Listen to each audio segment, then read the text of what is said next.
So hi guys, welcome back to our video again. So in this video, we will wish to change the rear brake pad and then also flush the brake fluid and also do an ABS cycle. So we are trying to figure out how to take out the rear brake pad. So we use a size 12 mm to break loose this tool bolt, and then hopefully you can take out the caliper. So it's a sliding pin, and then the caliper basically just slide out pretty easily. Next we try to pry open this, take out this pad. So you can see it's pretty much gone. It's quite close to the backing plate.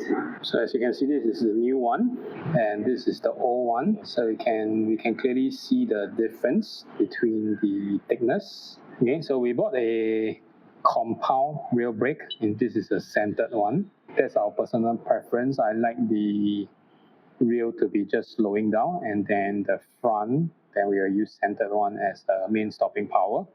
Okay, so you can take this opportunity to clean the piston. I think basically it's pretty filthy, so all we need to do is just clean it up. Okay, so we wash everything with some brake cleaner. So these are the dust and dirt coming out from the caliper. So next we gotta push the piston back. As you can see, the piston came out quite a fair bit. So we gotta use the O pad. We're using a driver to sandwich in between and pry it back open. So probably we need 2 hands. We'll be back soon. Okay, something you need to take note of is this reservoir. As you squeeze in, the fluid will backflow. So just make sure you don't pop this with too much pressure. So we will clip back all this bracket into the new pad. And then we apply a very little amount of grease at the edge of the brake pad, so to slide it in. Okay, so I also apply some grease on the backing plate so that the piston will not rattle or whatnot. At least there's some lubrication. So we also re-grease the sliding pin, so before we put it back in. So because we have already bleed the front brake last time round, which is this nipple here, so this time around we start off with the front unified brake. This is the one that is linked to the rear brake. So just break it open. And when we press the rear brake, there should be fluid coming out. So you can see that the color has changed. So that's the part where you can lock it back. Okay, so now we do the rear with this 10 mm bleeder bolt unlocked. The same thing, we will pump, and we also monitor the reservoir level. So you see it coming out.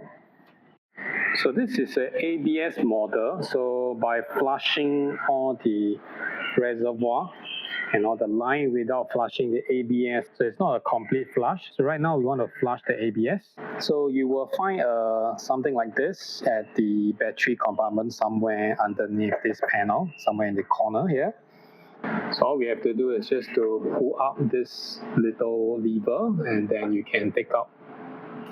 So you'll see this 4-pin. Basically, it comes with a special dongle that you can plug on it. So what we need to do is just to jump the top two, which is near to the clip, the top two, left to right. So which is the light blue to the black.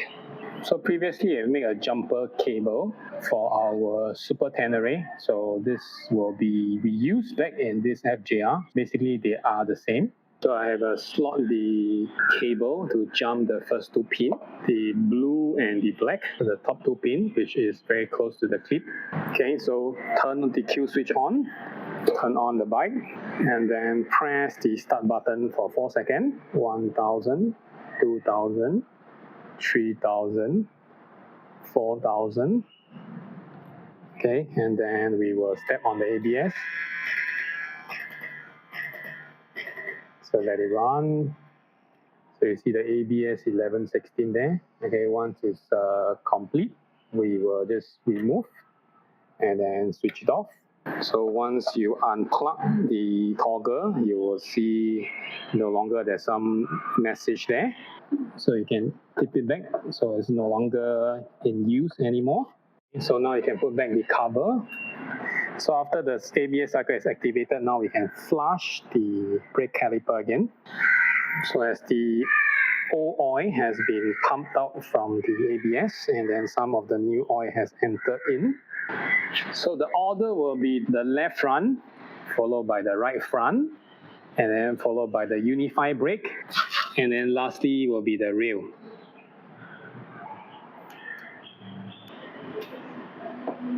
Okay, so next we want to crack open this to drain out the gear oil. So we realize this is 17 mm, this is 17 mm. The drain board is also 17 mm. So first off, we crack open the feeler so the air can come out and it's easier for the oil to run out.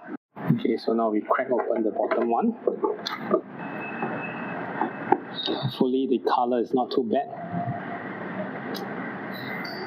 Okay, still very decent. So I also realized it's a magnetic drain board, pretty cool.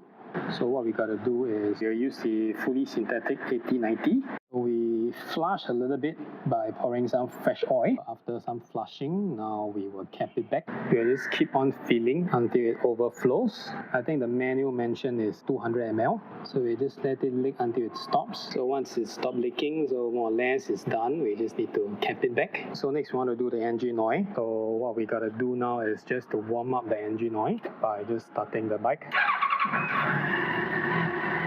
And let it run to temperature.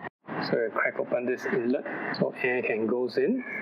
So 17 mm, we try to crack open. So it's pretty hot, so we have opened up this cap for ventilation. So let it drip for a while and see how much we can drain out. So the oil is still dripping. You can see here a streak. Okay, so right now we want to remove the oil filter. Got ourselves this. So it will be something like this. So it flows down. So let's see whether it works. I don't think it will because it's pretty loose. So it didn't work. It still leaks a lot here. Not a good product. So since we have more than enough oil, we will pour some in and then to flush out some of the balance to ensure that the oil coming out here is clear. Okay, so first off, I would like to pre-fill the oil filter. Filter is pre-filled, so we will pop it in. Just ensure it's hand tightened. So install in the drain board as well, and then just clean the area up, all the oil messes. Okay, so once we tighten everything up, we will just pour in the oil. So it uses a 10W40. So it should be around 4 bottles and a bit, 4.2. So you take note of this glass window. So it's pretty much in the middle. And then we also cap this area up. So right now what we gotta do is we gotta start the bike. And then we will let it run for probably like 2-3 minutes. So this oil level will go down automatically. So just let it run through the whole system. And then we turn it off. Wait for 2 to 3 minutes. So let all the oil actually subside. Then we'll check the glass window again and then to see whether we need to top up. So now we see that it's still short, so probably we gotta top it up. So we gotta take this out and replace with the new one because it's pretty loose. So this is the new one, so we have changed it. It's a little bit sturdier, so it doesn't have that metal shaking sound. Alright, so now it's all done up, fixed up, and that will be all for this video. So alright guys, thank you for watching this video. See you in the next one. Bye bye.